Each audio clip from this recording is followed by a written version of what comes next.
ET now स्वदेश on the go इस समय लखनऊ में है और हम आपको जानते हैं कि ईटी नाउ स्वदेश ऑन द गो का मोटिव होता है इमर्जिंग सिटीज़ में जाके वहाँ के बिजनेस सिस्टम्स को देखें, वहाँ पे कौन सी कंपनियाँ high growth companies business ecosystem एक वाइब्रेंट बिजनेस इकोसिस्टम में पार्टिसिपेट कर रही हैं, उनसे बातचीत करें। तो आज लखनऊ में जब हम स्टूडियो से बाहर निकल के आए हैं तो ज्ञान डेयरी के मैनेजमेंट से बातचीत हो रही है। हमारे साथ जय अग्रवाल और अनुज अग्रवाल साथ में जुड़ रहे हैं। नमस्कार। ईटी नाउ स्वदेश से बातचीत करने के लिए। देखिए, आजकल यूपी के बारे में बहुत हम लोग पढ़ रहे हैं, देख रहे हैं, सुन रहे हैं। गवर्नमेंट यहाँ बहुत शानदार काम कर रही है, हमें फीडबैक मिल रहा है, उसकी वजह से बिजनेस इकोसिस्टम बहुत वाइब्रेंट हो गया है। और आपका जो ब्रांड है ज्ञान डेयरी, वो तो एकदम कंज्यूमर ओरिएंटेड ब्रांड है, तो आपको पल्स रहती है कि ऑन ग्राउंड क्या हो रहा है। तो सबसे पहले बताइए कि आप 5-7 साल में आपकी कंपनी में हाई ग्रोथ देखने को मिली।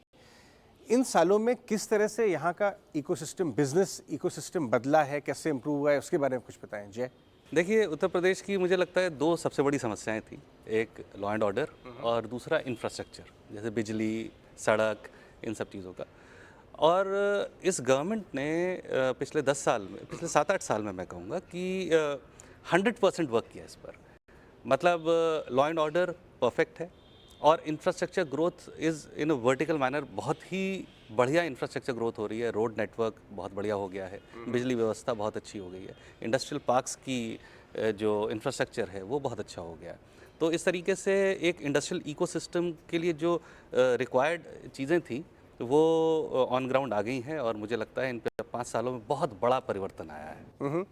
ज्ञान डेयरी में भी बहुत सारा परिवर्तन आया है। हमने सुना है कि वैसे तो आप लोग 8-10 साल से बहुत शानदार काम कर रहे हैं, उसके करीब करीब, लेकिन अब 2000 करोड़ के आसपास रेवेन्यू विजिबिलिटी आ गई है नेक्स्ट 1-8 सालों में।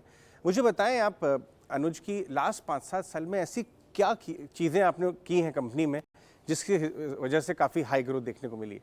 Correct sir. ज्ञान डेयरी में हम लोग का शुरू से फोकस इस बात पर रहा है कि हम ऐसे एरियाज़ में जाएं जहां पे अभी करंट में कंपटीशन कम है या अंडर सर्विस्ड है। तो लखनऊ से लेके कलकत्ता तक का जो पूरा एरिया है, इन एरियाज़ में ज़्यादातर कंपनीज अपना बिजनेस सेटअप नहीं करना चाहती थी। उन्हें लगता था कि वेस्टर्न यूपी या फिर दिल्ली या एनसीआर बड़े markets is the market. As a company हम लोगों ने इन एरियाज़ में बहुत ज़बरदस्त फोकस किया, जिसकी वजह से यहाँ पे चलने वाले प्रोडक्ट्स हैं, चाहे दूध है, दही है, products like peda, they have become a big source of success for the company.